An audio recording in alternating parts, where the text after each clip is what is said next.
Cuidé a mi segundo esposo durante 20 años.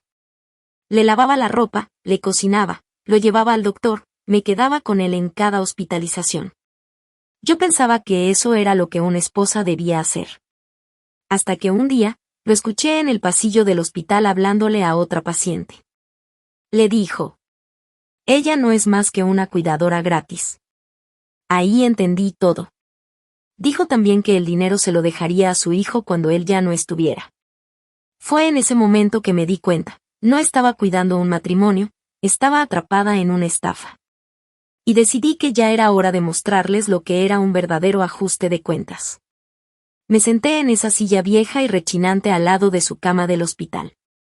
El café que tenía en la mano ya estaba frío, pero yo ni cuenta me había dado. Richard estaba acostado bajo las sábanas, conectado a aparatos, murmurando mientras dormía. Ya ni sabía cuántas veces lo habían internado, pero esta vez se sentía diferente. Ya no lo reconocía. El doctor dijo que había sido un mini derrame cerebral. Por suerte, lo llevamos rápido y no habría daño permanente. Pero sí lo cambió en otras formas. Ahora dependía más de mí. Yo le limpiaba la cara, lo ayudaba a voltearse en la cama, le daba de comer con la cuchara. Cada 2 horas me levantaba a acomodarlo. Aunque me dolía la espalda, le daba masajes en las piernas para que tuviera buena circulación. Las enfermeras siempre me decían que era una esposa maravillosa. Que ya no había mujeres como yo. Yo solo sonreía. Ya había escuchado eso muchas veces. Tantas veces, que ya ni lo sentía. Como todo lo que hacía por él. Tareas que hacía sin pensarlo, sin acordarme siquiera de todo lo que había dejado de hacer por mí para poder hacerlas. Por las noches no dejaban quedarse a las visitas, así que regresaba en la mañana. Ese día, las luces de la estación de enfermería seguían encendidas cuando llegué.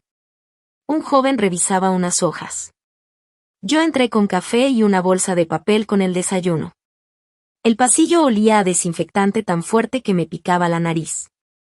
Dejé la bolsa junto a su cama, muffins de avena, sus favoritos, todavía calientitos. Pero la cama estaba vacía. Su esposo está abajo, en el patio. Quiso tomar un poco de aire, me gritó una enfermera. Le di las gracias y me fui para allá, a esa hora apenas estaba saliendo el sol, y la luz suave hacía que todo se viera tranquilo. Pensé en darle una vuelta al patio, empujarlo un poco en la silla de ruedas. Esa idea me hizo sentir tantito mejor, y caminé más rápido. Pero al dar la vuelta en la esquina, escuché su voz. Estaba sentado en su silla de ruedas, platicando animado con el chavo que estaba en la cama de al lado, un hombre mucho más joven que él. No quise escuchar a escondidas, simplemente me quedé paralizada. La voz de Richard no sonaba como el hombre que yo había cuidado tantos años.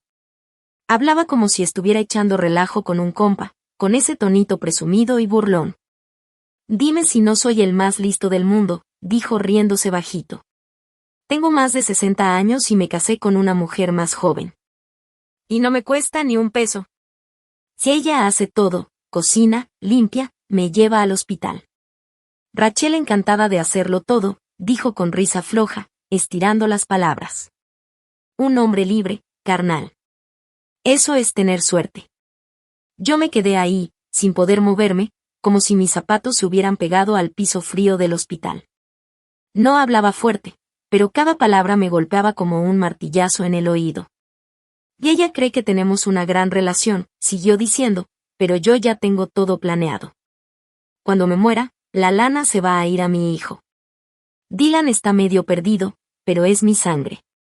Y Rachel, que se regrese con su hija a pasar sus últimos años. Ya no va a ser mi problema. El otro tipo se rió bajito. En ese momento, sentí como si algo dentro de mí se retorciera. Se me revolvió el estómago. Me ardían los ojos, pero no podía llorar. No quería que él supiera que lo había escuchado. Me hice para atrás, despacito, como un fantasma. Luego me fui rápido, doblando la esquina. Una camilla pasó chirriando sobre el piso, ese sonido se me clavó en el pecho como si fuera una navaja. Me recargué en la pared, cerré los ojos, tratando de calmar mi respiración, de aguantar todo ese dolor y vergüenza que se me venía encima. Todos estos años pensé que yo era parte de algo importante. Que en esta etapa de nuestras vidas, íbamos a ser el refugio del otro. Pero no. Para él yo solo era útil, algo conveniente. Y eso dolía más que todo. Porque yo sí lo había dado todo. Nunca lo vi como una carga. Me preocupaba porque lo quería, porque sentía que era lo correcto. Aunque me doliera la espalda, aunque su hijo nunca me aceptó como parte de la familia, nunca me quejé, di. Pero ahora entendía que toda mi bondad, todo lo que sacrifiqué, solo sirvió para inflarle el ego. Yo no era más que un peón en su historia, algo de lo que podía presumir con los demás. Cuando regresé al cuarto, Richard ya estaba otra vez en su cama. Alzó la cara y me sonrió. ¿Si trajiste los muffins? No deberías cansarte tanto, ¿eh? Le estaba diciendo al chavo de abajo que tú eres la única persona en la que siempre puedo confiar. Lo miré, y mis labios se movieron en algo que no era exactamente una sonrisa. Esa frase, la única persona en la que puedo confiar, para él seguramente significaba, la que siempre obedece. No dije nada. Pero en mi corazón, ese momento lo grabé para siempre. No porque estuviera rota, sino porque por fin me había dado cuenta. Seguía viva. Y eso significaba que todavía podía decidir. Cuando regresé a casa desde el hospital, no prendí las luces en todo el día. Era una de esas tardes soleadas raras en California, pero la casa se sentía fría, como una bodega. Me senté en el sillón, abrazándome a mí misma, sin moverme. Como si intentara escuchar una voz antigua, como si buscara acordarme en qué año empecé a dejar de existir. Esta casa nunca fue mi elección. Nunca me gustó. Era la casa de Richard y su primera esposa. Cuando nos casamos, él no quiso mudarse. Dijo, Dylan ya está acostumbrado. Una casa nueva sería demasiado para él. Dylan ya tenía 15 años, era más alto que yo y todo el tiempo ponía los ojos en blanco. Nunca me llamó mamá. Hasta decir Rachel se le notaba forzado. Pero aún así, dije que sí. Me mudé con 2 cajas de libros, una olla y mi gato, al pasado de otra persona. Pensé que si era lo suficientemente buena y paciente, me aceptarían. Pasé 3 meses remodelando la cocina. Limpiando las manchas de grasa con agua de limón, una por una. En ese tiempo todavía trabajaba en la biblioteca. Todas las noches, después del trabajo, pasaba al súper y cocinaba cosas que sabía que les gustaban. Me acuerdo de nuestro primer día de Acción de Gracias. Pasé 2 noches aprendiendo cómo asar un pavó desde cero. 5 minutos después de ponerlo sobre la mesa, Dylan, sin dejar de ver su celular, dijo: Esta salsa sabe rara. Mi mamá siempre la hacía mejor. No dije nada. Solo recogí los platos, en silencio. En ese tiempo yo todavía creía que con paciencia se podían ganar corazones. Pero ahora, viendo hacia atrás, me doy cuenta que esa fue la primera vez que me volví invisible. La primera vez que entendí que esta casa no era mía, y nunca lo sería. Me quedé al lado de Richard cuando él se quedó sin trabajo. Yo hice todo, llené formularios, firmé papeles legales. Cuando su exesposa murió de cáncer, él lloró su nombre. Y yo solo le serví té, sin decir nada, sin quejarme. Cuando Dylan dejó la universidad, saqué dinero de mis ahorros de retiro para pagarle su deuda de tarjeta. Solo para que Richard pudiera dormir más tranquilo. Hice todo lo posible por formar parte de esta familia. Fingí que me gustaba el golf, fingí estar de acuerdo con su odio por los nuevos vecinos. Fingí no darme cuenta cuando se les olvidaba presentarme en las reuniones familiares. Una vez, en la boda de su sobrina, Richard me presentó como: ella es Rachel, una amiga de la familia. Y yo ahí, con la copa de vino en la mano, como si ni siquiera fuera mía. Sonriendo como si estuviera actuando en una obra. Pero mi personaje ni nombre tenía. Esa noche, me senté sola en el garaje y lloré por media hora. Luego me sequé la cara y preparé la cena como si nada hubiera pasado. Antes pensaba que así era el matrimonio. Compromiso, amor, una especie de paciencia silenciosa. Ya no éramos jóvenes. Casarme de nuevo ya traía su propia historia. Me repetía a mí misma que no necesitaba romance ni flores ni palabras bonitas. Solo quería a alguien con quien envejecer, alguien en quien apoyarme. Pero ahora entiendo que eso no era una relación. Era abuso, era aprovecharse de mí. Desde el momento en que escuché a Richard llamarme su criada gratis, todo se derrumbó. Toda mi paciencia, cada vez que me aguanté el coraje. Cada sacrificio que hice. Todo se vino abajo como si fuera madera podrida cargando demasiado peso. Y ahí fue cuando me tuve que preguntar. ¿A quién estaban cuidando en realidad todos estos años? ¿Quién fue la que realmente hizo los sacrificios? Mientras estaba ahí sentada, perdida en mis pensamientos. Sonó el timbre, sonó el timbre. Me sequé las lágrimas, traté de poner buena cara y abrí la puerta. Era Dylan. Traía una sudadera vieja y las manos metidas en los bolsillos. Apenas entró, me pegó el olor a cigarro y jabón de ropa. Sin decirme nada, se fue directo a la cocina y abrió el refri. ¿Dónde está mi papá?, preguntó mientras buscaba algo. El doctor dijo que no era nada grave, ¿no? Me dijo que viniera por unas cosas. Yo hablé firme. Sigue en el hospital. Si tienes tiempo, ve a verlo. Dylan se encogió de hombros, sin mostrar ni tantita preocupación. Sacó una Coca-Cola del refri, le dio un trago con el popote y dijo como si nada. Ya le dije que arregle todo pronto. No tiene caso dejar un tiradero. Sentí los nudillos ponerse duros, de tanto apretar las manos. Se dejó caer en una silla del comedor, tomando de su refresco con una sonrisa floja. Y no te lo tomes personal. De todas formas, esta casa ni es tuya. No le respondí. Pero en ese momento, sentí como si algo se cerrara dentro de mí, un portazo. Estaba harta.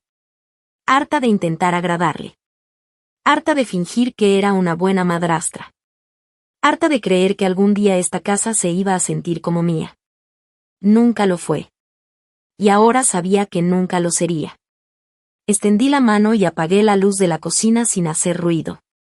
Solo quedó encendida una lámpara cálida, de esas que apenas alumbran una esquina.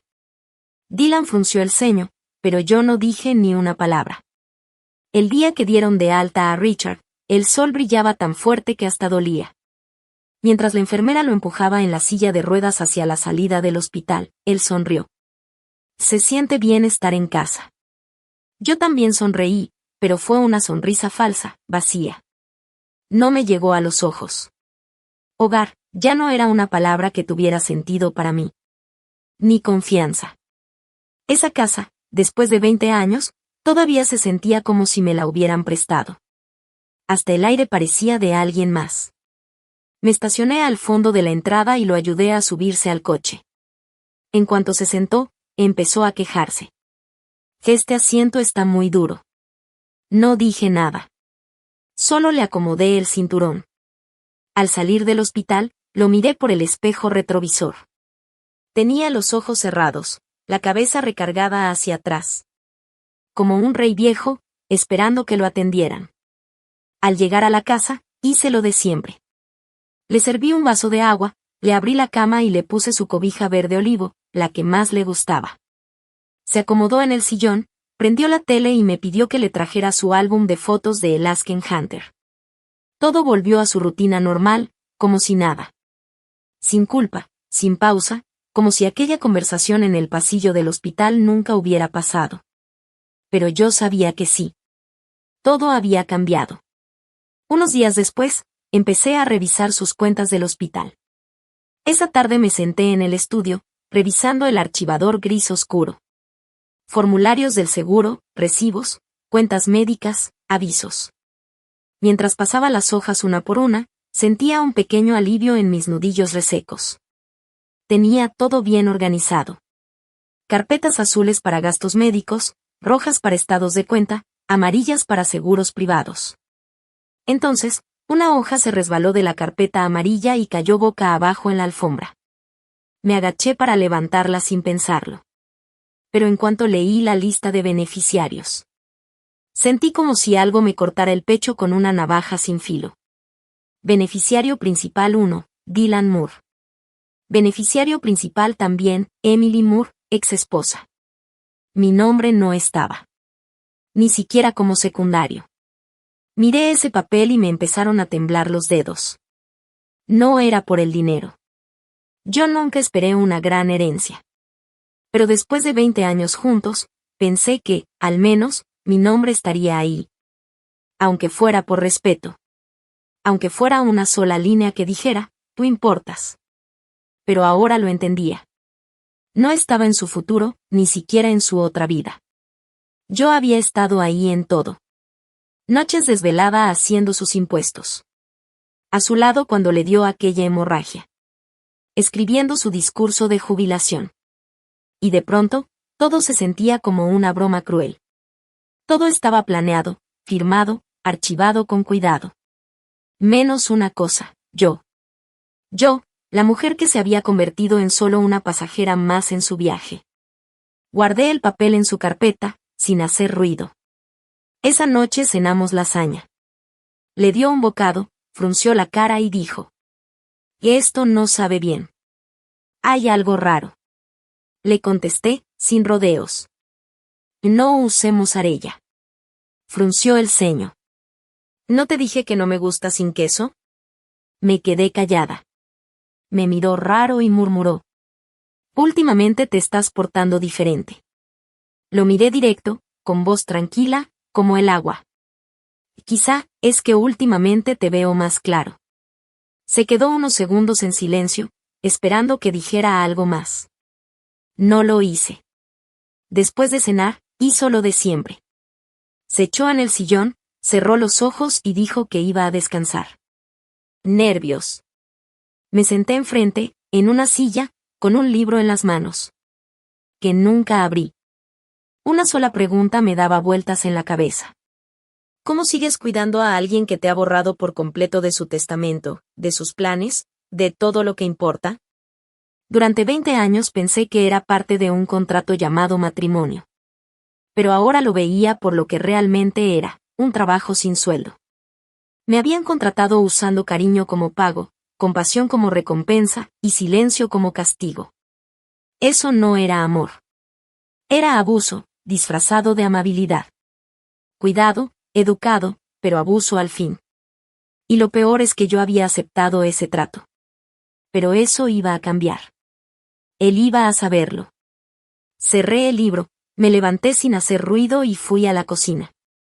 Lavé los trastes, uno por uno. Después me sequé las manos, me apoyé sobre la encimera y cerré los ojos. Una voz tranquila sonó dentro de mí. Espera. Es tu momento. Ya es hora de decidir. 2 días después, por fin tuve el valor de marcar el número.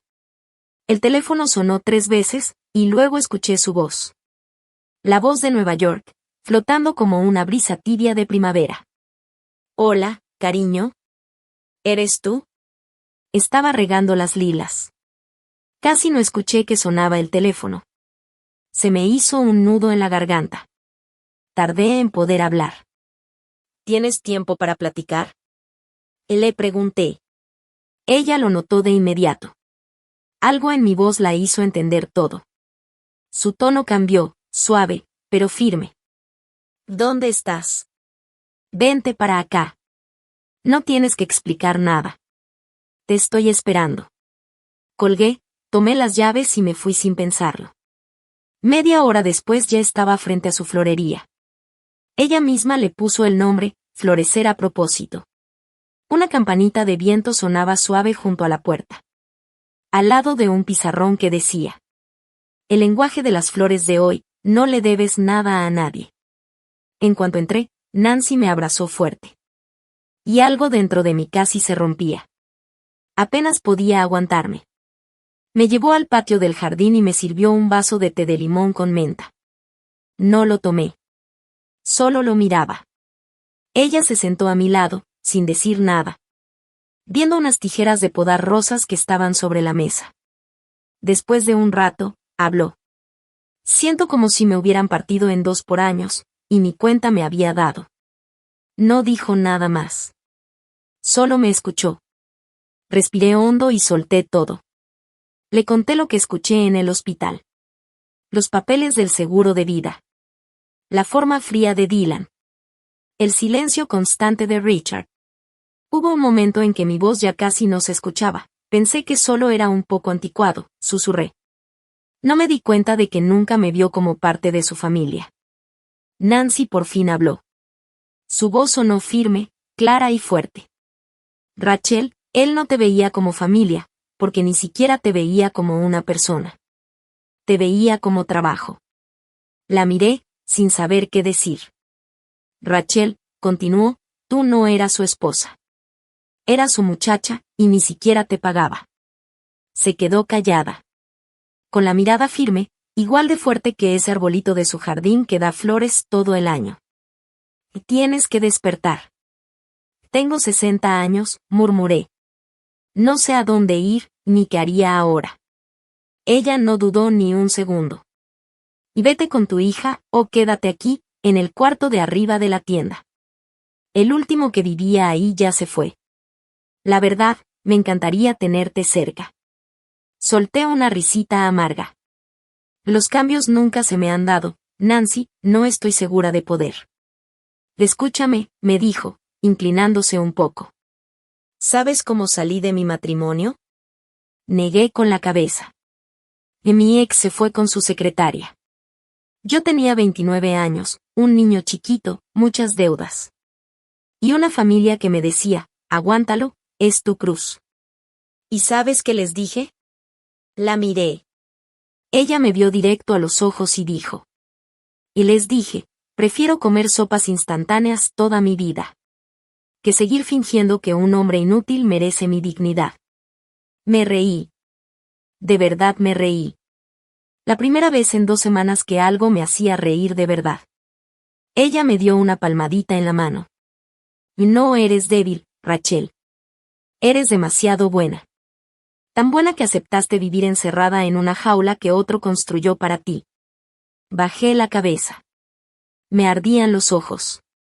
Respiré hondo. Y por fin sentí que algo en mi pecho, algo muy pesado, empezaba a romperse. Nos quedamos horas platicando en su jardín. Hablando de todo y de nada. Antes de irme, me dijo algo que nunca se me va a olvidar. Tú no eres una mujer abandonada en la recta final de su vida.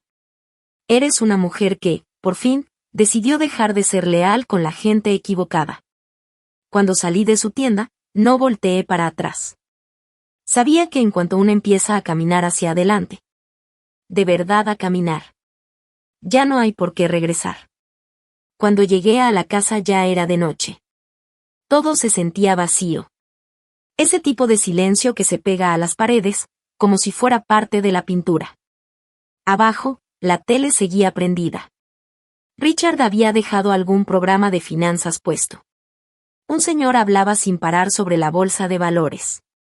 Había cajas de comida para llevar tiradas sobre la mesa del comedor.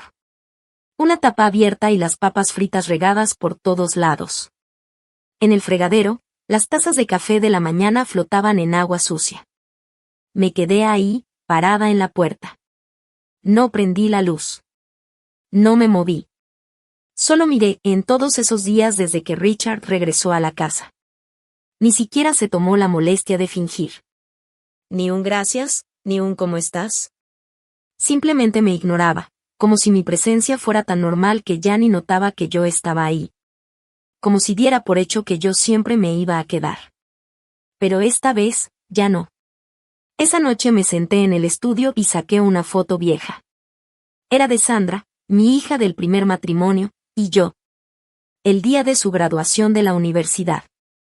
Estábamos abrazadas, las dos con una sonrisa enorme. Su cabello despeinado por el viento y yo con un ramo de claveles en la mano. Me quedé viendo esas flores por un buen rato. Después me levanté, fui al closet y empecé a empacar. No lo hice por coraje, ni por venganza. Lo hice porque por fin lo entendí. Necesitaba irme del lugar que me borró como persona. Necesitaba hablar con Sandra. Hablar del futuro. Preguntarle si, a los 60 años, todavía se puede volver a empezar. A la mañana siguiente, compré un vuelo a Boston. Y en cuanto bajé del avión, ahí estaba ella, Sandra, esperándome en la puerta.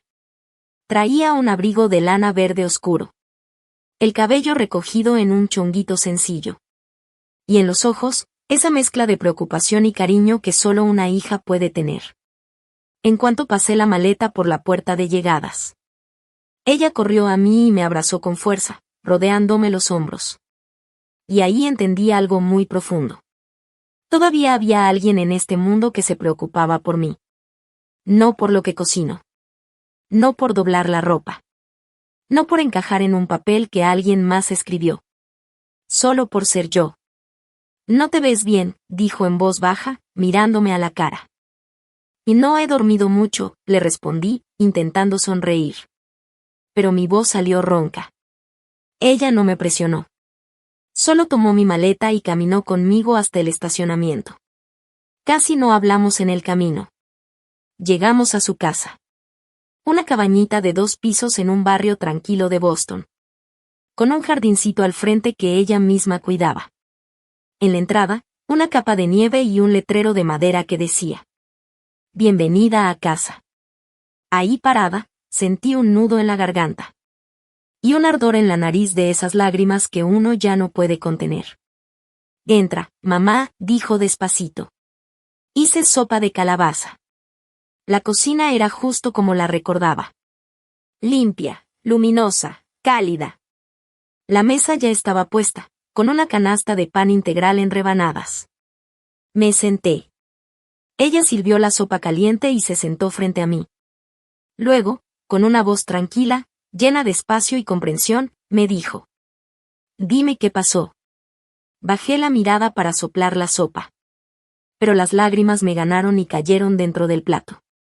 Antes de que pudiera probarla. Yo nunca he sido alguien que llore con facilidad. Pero en ese momento entendí que tan cansada estaba. Cansada de no poder ser frágil. De que no me dejaran ser simplemente una madre. Que también necesita a su hija, le conté todo. Todo lo que había vivido en esa casa donde apenas se podía respirar. Sandra me escuchó sin interrumpir. De vez en cuando, fruncía las cejas. Como si estuviera aguantando una rabia que le hervía por dentro. Cuando por fin terminé, ella dejó la cuchara en el plato.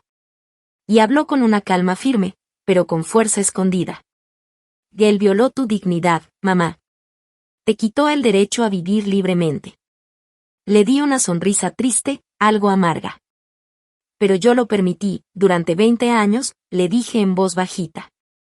Ella levantó la mirada. Su expresión cambió, se suavizó. Mamá, tú hiciste lo que creías que era correcto. Eso no es debilidad. Eso fue amor. Pero ya es momento de que tomes decisiones por ti misma. ¿Tú crees que todavía puedo empezar de nuevo? Tengo 60 años, susurré. Sandra se quedó callada unos segundos, y luego sonrió con seguridad. Claro que sí. Tienes experiencia, tienes ahorros, tienes sabiduría. Y lo más importante, tienes gente que te quiere. Lo más importante es que estás viva. No dije nada. Solo asentí despacio. Tenemos que revisar sus cuentas y ver qué cosas entran como bienes del matrimonio, dijo Sandra. Yo te ayudo a encontrar un buen abogado. No necesitas hacer una guerra ni vengarte. Pero sí necesitas recuperar lo que es tuyo por derecho. No tengo ni idea de por dónde empezar, confesé. Empieza, me dijo mientras se paraba y ponía su mano suave en mi hombro. Solo con saber que ya no tienes que aguantar más. Ese ya fue el paso más difícil. Lo demás ya tiene rumbo. Esa noche me quedé en su cuarto de visitas. Afuera, por la ventana, un viejo roble extendía sus ramas bajo la luna. Como si me cuidara desde ahí. Me acosté en la cama y saqué un cuaderno viejo que había metido en la maleta. En la primera página decía: 3er año de matrimonio. Richard construyó una banca en el patio. Nos sentamos juntos a ver caer las hojas mientras tomábamos chocolate caliente. Me quedé viendo esa línea. Y luego arranqué la hoja con cuidado. No por odio. Sino porque por fin entendí. No todos los recuerdos merecen quedarse. No todo lo que se vivió junto, vale la pena guardar. Al día siguiente, cuando regresé a la casa, ya no me fui directo a ordenar el pastillero de Richard, como siempre. En vez de eso, abrí mi laptop y escribí una frase que nunca había buscado en mi vida. Protección de bienes para mujeres casadas de nuevo. Las palabras se veían raras, hasta frías, en la pantalla. Pero sabía que tenía que empezar a aprender. Porque por primera vez en años, estaba empezando a vivir para mí. Pasé todo el día leyendo páginas de internet de 3 despachos de abogados distintos.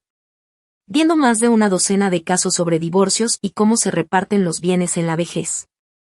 Me di cuenta de que no era la única mujer que despertó a los 60 años. No era la única que se había dado cuenta de que vivía en una relación donde el control del dinero lo era todo. Esa misma tarde, pedí una cita legal. Un despacho local, dirigido por mujeres, me respondió. Y me agendaron una llamada en 3 días. Al mismo tiempo, empecé a buscar trabajo. Algo para mí, algo que me ayudara a mantenerme. Después del divorcio. Tenía experiencia en edición y trabajos de oficina. Así que conseguí un trabajo remoto, medio tiempo, en una plataforma de contenidos. No fue fácil, pero ese sueldito, que era solo mío, me dio una sensación de libertad que no había sentido en años. Casi todos los días pasaba horas sola en el estudio, viendo álbumes viejos y diarios. Un día encontré una foto de un viaje a San Francisco. De hace más de 10 años. Traía un suéter azul marino y estaba parada frente al puente Golden Gate. Se me veía luz en los ojos y una sonrisa discreta. En ese entonces me gustaba la fotografía. Horneaba. Iba al museo cada semana.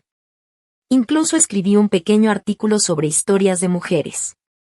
Nunca se publicó, pero yo me sentí muy orgullosa. Me quedé viendo la foto un buen rato. Sosteniéndola con cuidado. Recordando a esa versión de mí que amaba vivir con tantas ganas. Y justo en eso, Richard abrió la puerta. Y Dylan dice que viene a cenar, dijo sin más. Parpadeé, ¿no vino hace apenas unos días? ¿Qué? Contestó con ese tonito de siempre. No es como si tuvieras algo mejor que hacer. Solo haz algo de comer. También trae a su novia.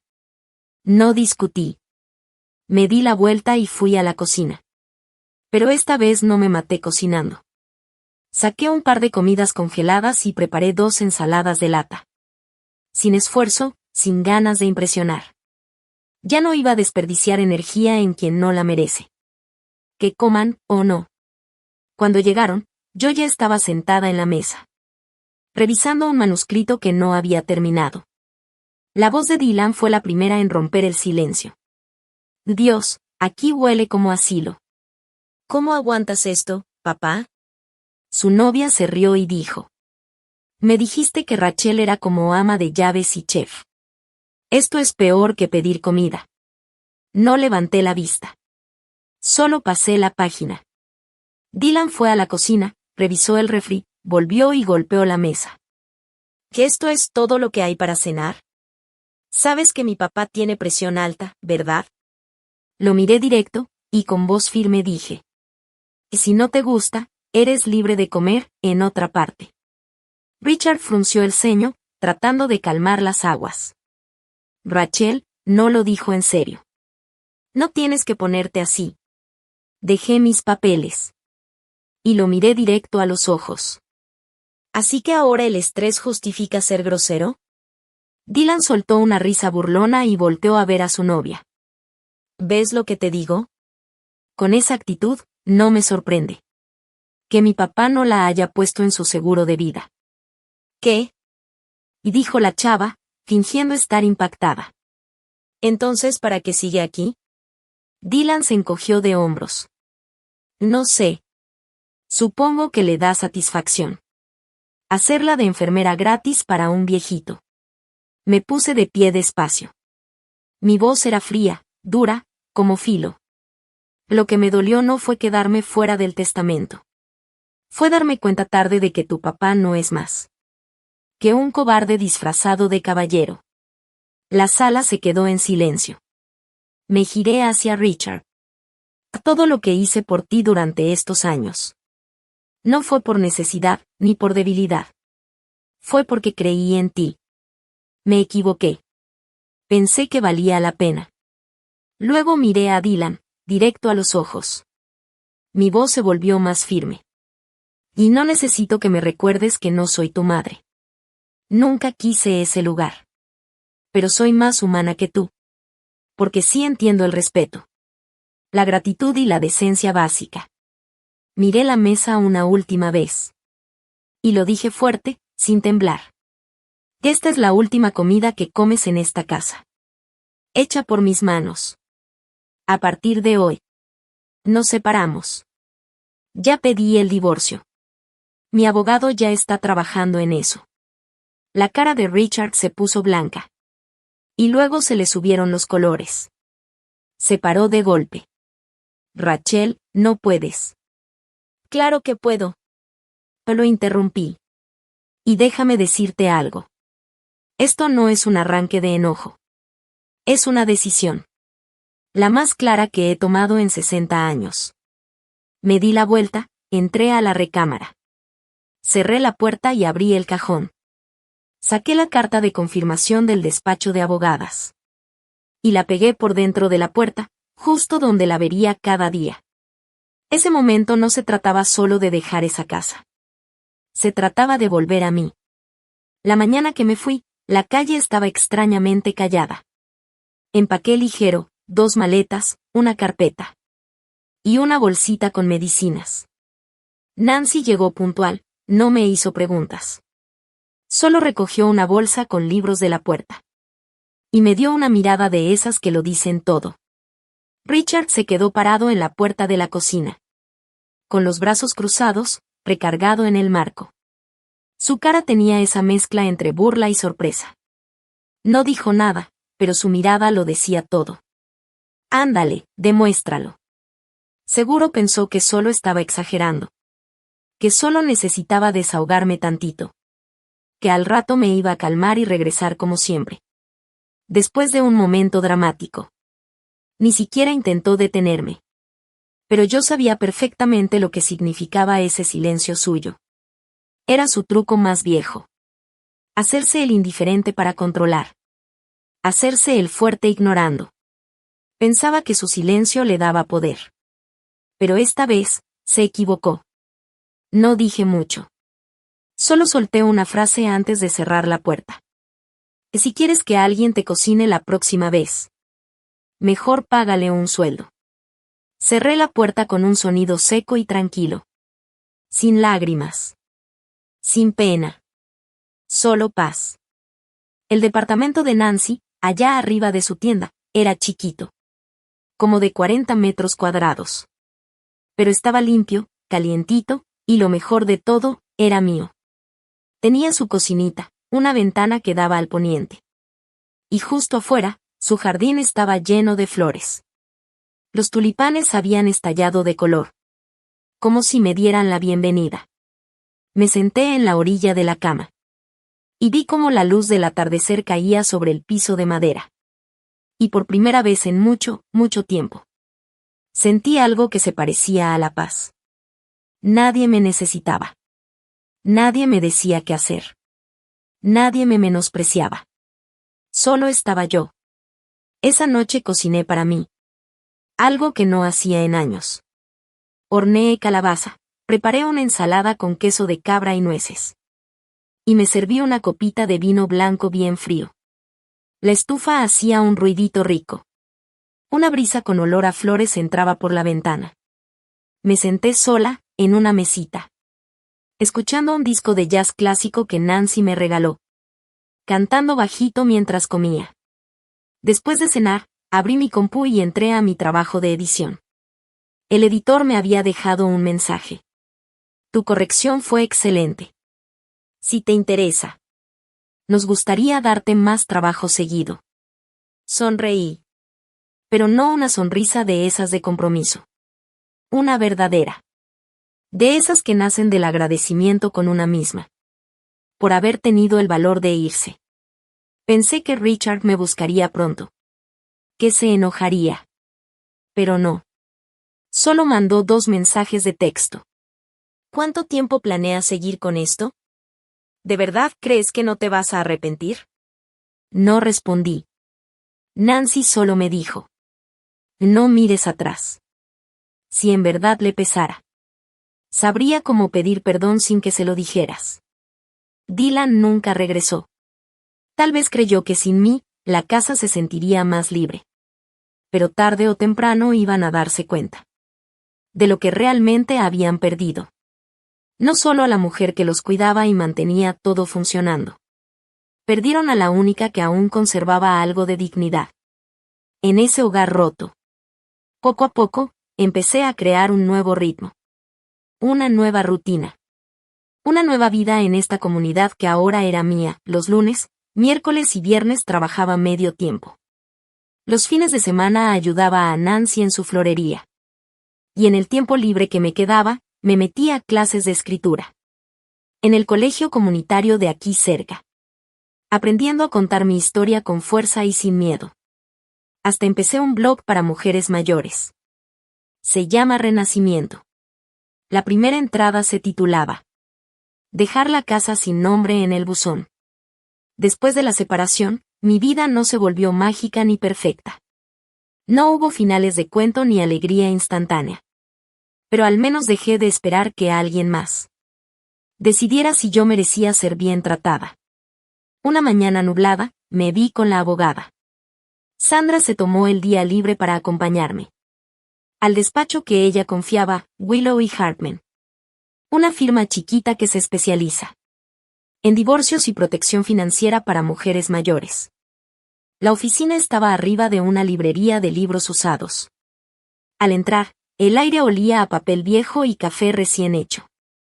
Nuestra abogada, Karen Yates, era una mujer de unos 50 años. Con un saco gris oscuro entallado y una mirada directa. Revisó nuestros papeles. El acta de matrimonio, los papeles de la casa. Los estados de cuenta, todo con rapidez, firmeza y sin rodeos. Pero sin frialdad. ¿Se casaron en 2005?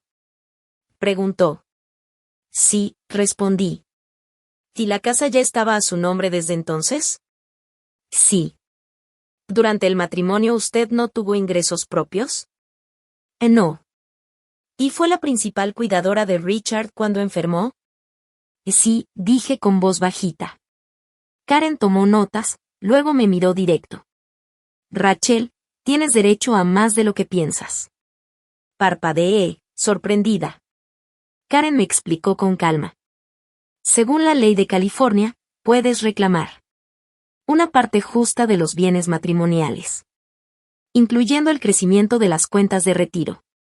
Durante el matrimonio, los ingresos compartidos. Y también una pensión alimenticia razonable. Me miró a los ojos y dijo: esto no es mendigar. Es hacer valer tus derechos. Volteé a ver a Sandra. Ella me apretó la mano, con cariño. Y en ese momento, algo dentro de mí. Algo que llevaba años enterrado bajo la vergüenza y la costumbre. Empezó a despertar. Me lo merezco. Karen se movió rápido. Pidió una orden de protección temporal. Para congelar algunos movimientos en las cuentas. Y metió la solicitud de separación legal. Una semana después, Richard se enteró. Esa tarde, justo acababa de regresar de la florería. Cuando sonó mi celular. Richard. Dudé un segundo, y contesté. Rachel, dijo en voz baja. Pero esa seguridad de antes ya no estaba. Su voz era distinta. Quebrada.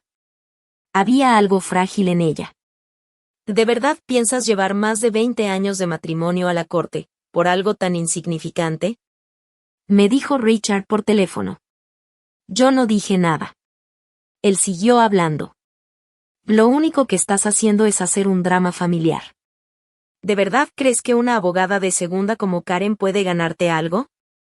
Respiré hondo. Mi voz salió tranquila. No tiene que ganarme nada.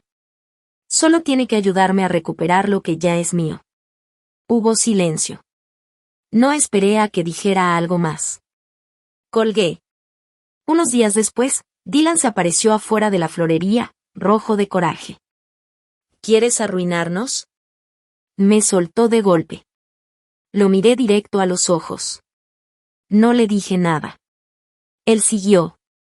¿Sandra está pagando a tu abogada? ¿Cuánto crees que te va a seguir manteniendo? Eres una parásita, Rachel. Siempre lo has sido. Nunca fuiste parte de esta familia. Antes de que pudiera decir algo más, Nancy salió de la tienda y se paró frente a mí. Su voz fue suave, pero firme como una navaja. Y dices una palabra más, y le hablo a la policía. Dylan se hizo un poco para atrás, furioso. Te vas a arrepentir de esto. ¿Crees que vas a sacar algo? No. Ni se fue echando chispas. Yo no lo seguí. No discutí. Solo guardé cada palabra como si las archivara en una caja. Tantos años de silencio solo me habían conseguido desprecio. Ahora estaba aprendiendo a hablar. Karen empezó de inmediato el proceso legal. Solicitó una revisión completa de las finanzas de Richard. 10 años de historial económico. Sabía que eso lo iba a volver loco. Porque para un hombre como él, el dinero lo es todo. Mostrar sus cuentas era como desnudarlo. Y poco a poco, le estaba quitando la máscara que usó por décadas. No lo hacía por venganza. Lo hacía para dejar claro algo muy simple. No soy una mujer que se usa gratis. El día de la audiencia, me puse un abrigo azul marino. Nada de maquillaje, sin aretes. Sandra llegó conmigo al juzgado. Con su traje de abogada bien puesto. Una mano agarrando su portafolio. Y la otra sosteniendo suavemente el mío. Caminaba con paso firme, la mirada decidida. Yo la seguí por esos pasillos fríos. Y de pronto me vino a la mente cuando era ella chiquita. Cuando yo la llevaba de la mano al kinder. Cuando era yo quien la protegía, y ahora, ahí estaba ella, usando todo lo que sabía y su valentía para estar a mi lado. Ya no era yo la que guiaba. Ahora tenía a alguien que me respaldaba. El juicio no duró mucho. Karen tenía todo bien preparado, con cada detalle en orden. Richard intentó atrasarlo, pero no pudo. No tenía pruebas, no tenía con qué demostrar que yo no tenía derecho a una parte de lo nuestro. De hecho, cuando presentaron su estado financiero, salió a la luz que había transferido dinero a nombre de Dylan el año pasado. El juez lo notó al instante. Dijo que era un intento claro de esconder bienes y evitar repartirlos como se debe. Cuando se leyó el fallo, todo se quedó en silencio. Como si estuviera escuchando desde adentro de una burbuja. Pero una palabra me quedó grabada, clarita, como si cortara el aire. Otorgado. Me dieron 1/3 de los bienes en efectivo. Incluía cuentas compartidas y una parte de las ganancias por inversiones. El juez también ordenó que Richard me pagara $2,500 al mes de pensión durante 2 años. No sentí victoria ni rencor. Solo solté un suspiro largo. No era un premio. Era una forma de pagar, al menos un poco, por 20 años de trabajo sin sueldo, de desgaste emocional, de ir perdiéndome poco a poco. Pensé que eso era el final. Una página cerrada. Pero 2 semanas después, llegó una carta del hospital. Era oficial. Richard había sido llevado de urgencia, una crisis de presión alta y falta de oxígeno al cerebro. Lo pasaron directo a terapia intensiva. No tenía familiares registrados, ni nadie que autorizara cuidados a largo plazo. Me quedé sentada en la cocina, con la carta en la mano, sin moverme. Se veía fuerte en la corte. Como si todavía tuviera el control. Pero ese juicio le rompió la última máscara. Porque para hombres como Richard, el dinero, el poder y las apariencias no son solo cosas. Son su manera de respirar. No lo llamé. No fui al hospital. En vez de eso, llamé a Karen y le pedí que todo lo legal relacionado con su atención pasara a nombre de Dylan. Al día siguiente, Karen me avisó. Ya está hecho. Pero Dylan no quiere hacerse cargo. No me sorprendió. Dylan, igual que su papá, solo ve valor en lo que puede usar. Y ahora que supo que la mitad del dinero ya no estaba, seguramente decidió que Richard ya no servía. Pero ya eso no era mi asunto. Unos días después, Nancy estaba podando sus rosas en el jardín y me dijo: escuché que Dylan publicó algo en internet. Algo bien feo. Algo así como: quedarte con deudas médicas y no morirte es un desperdicio de recursos. Por lo menos una muerte rápida te deja seguro. Asentí. No dije nada. Y fue en ese momento que lo entendí todo. El mayor miedo de Richard nunca fue enfermarse. Nunca fue quedarse sin dinero. Lo que más le dolía a Richard no era estar enfermo. Era saber que nadie iba a elegir sufrir por él. Consiguió lo que quiso, le dejó todo a Dylan. Y Dylan, lo único que espera ahora es un acta de defunción. Richard nunca pensó que iba a terminar así.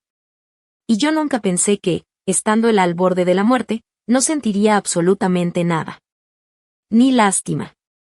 Ni tristeza. Solo una certeza firme: alejarme fue lo más digno que he hecho en mi vida. El sol de verano entraba suave por las cortinas del segundo piso de la florería. La luz dorada llenaba la habitación con calma. Estaba sentada frente al escritorio viejo de madera, junto a la ventana. Tenía un cuaderno grueso debajo del teclado. En la pantalla estaba el título de mi nueva entrada del blog. De ser útil a ser vista. Me tardé 3 días en escribirla. No porque fuera complicado, sino porque con cada párrafo me daba cuenta de cuánto tenía que decir.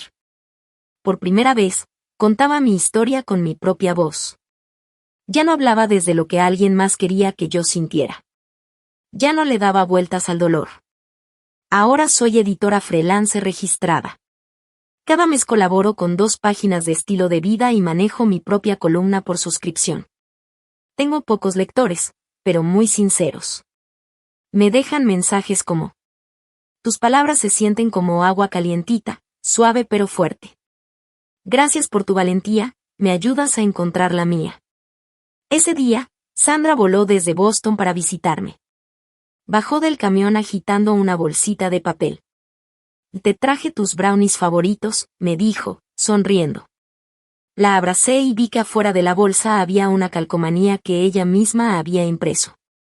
Felicidades, mamá, por volver a empezar. Lo primero que hizo al entrar a mi departamento fue mirar a su alrededor. Mamá, este lugar sí es tuyo, ¿eh? Y claro, respondí, señalando una plaquita de madera nueva colgada en la pared. Tenía grabado: el espacio de Rachel, tranquilo, curioso, libre. Nancy me ayudó a elegirla. Dijo que eso era lo que mejor me describía ahora. Nos sentamos en la cocina a tomar té y platicar. Y de pronto, Sandra me preguntó: ¿has sabido algo de Dylan últimamente? Negué con la cabeza.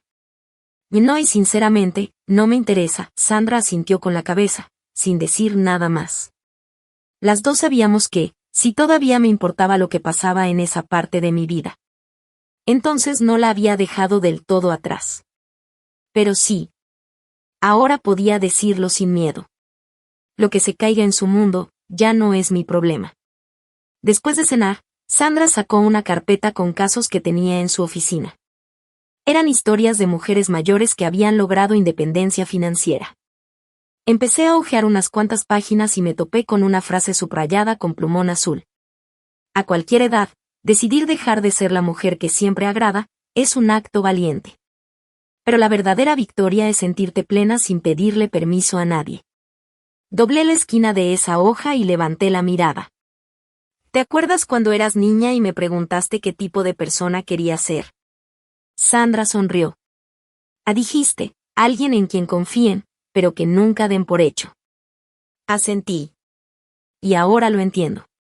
Para que los demás me respeten y confíen en mí, primero yo tengo que confiar en mí misma.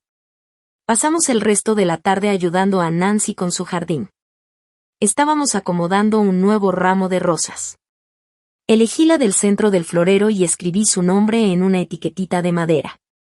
Sandra la vio y se rió. ¿Rosa de la gratitud? ¿Neta? Sí, respondí, sonriendo. Así me siento. Es una rosa que florece tarde, pero florece fuerte.